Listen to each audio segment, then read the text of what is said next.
عقل حلال، عقل حرام سے روکا گیا ہے۔ وَلَا تَأْكُلُوا أَمْوَالَكُمْ بَيْنَكُمْ بِالْبَاطِلِ، اور دیکھو اپنے مال آپس میں باطل طریقوں سے مت کھاؤ۔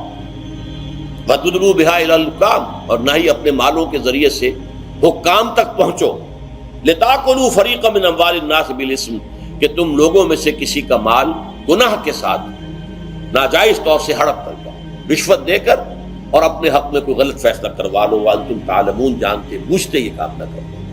بظاہر تو نہ روزے سے تعلق ہے نہ رمضان سے، پھر اس رکوع میں کیسے آ گئے؟ بڑا گہرا تعلق ہے، اول و آخر کا تعلق ہے۔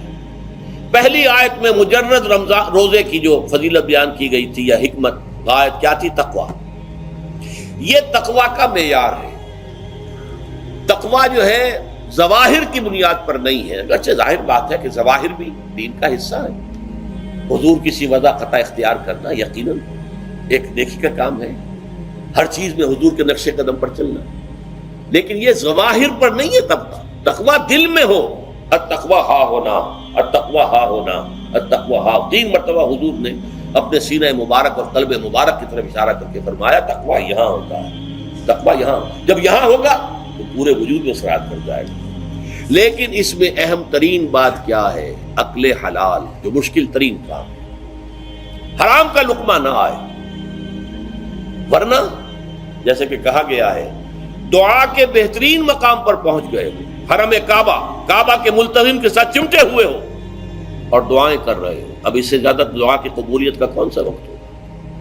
یا آپ کھڑے ہو گئے جبل رحمت کے اوپر سب سے اونچے مقام پر جا کر، اور آپ نے 2 گھنٹے سے ہاتھ اٹھائے ہوئے ہیں، اللہ اے اللہ یا رب یا رب، لیکن حضور نے فرمایا کہ ایسے بہت سے لوگ ہیں، رجل یطیل السفر اشخص اغبرا، ایک شخص ہے سفر کی وجہ سے بہت لمبا سفر کر کے درباندہ تھکا باندھا ہے، اور اس کا وہ احرام جو ہے وہ بھی میلا کچیلا ہو چکا ہے۔ ظاہر بات ہے آج کی بات نہیں ہو رہی ہے، جبکہ آپ 4 گھنٹے میں تو پہنچ گئے جدہ، اور پھر 2 گھنٹے میں مکہ پہنچ گئے، اور جا کر 2 گھنٹے میں آپ نے جو ہے عمرہ کیا اور بات چھٹی، احرام کھل گیا۔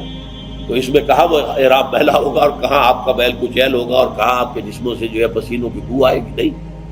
لیکن جو یہ سب کرتے تھے اور پھر کعبے سے ملتزم سے چمٹ کر دعا کرتے تھے، یا رب یا رب، یمد یدہ الی السماء، وہ ہاتھ اٹھاتا ہے آسمان کی طرف، یا رب یا رب، وَأَنَّىٰ يُسْتَجَابُ لِذَٰلِكَ، اور اس شخص کی دعا کیسے قبول ہو؟ وَمَطْعَمُهُ حَرَامٌ، اس کے پیٹ میں جو غذا پڑی ہوئی ہے وہ حرام سے، مَلْبَسُهُ حَرَامٌ، اس کا لباس جو اس نے پہنا ہوا ہے چاہے وہ احرام ہی ہے وہ حرام کے پیسے سے کمایا گیا، وَغُذِيَ بِالْحَرَامِ، اور اس کا پورا جسم جو ہے جس غذا سے یہ تن و توش تیار ہوا ہے وہ حرام کی۔ ایسے آدمی کی دعا وہاں پہنچ کر بھی قبول نہیں ہوتی۔ لہذا تقویٰ کا اصل معیار عقل حلال، روزی حلال کی۔ اگر یہ نہیں ہے تو آپ نے متقیوں کی شکل بنا لی، اور بہت ہی آپ نے اپنے ظاہر کو جو ہے بہت آراستہ پیراستہ کر لیا سنت رسول سے، لیکن اللہ کی نگاہوں میں اس کی کوئی قدر و قیمت نہیں ہوگی جب تک کہ آپ کا رزق حلال کرنا۔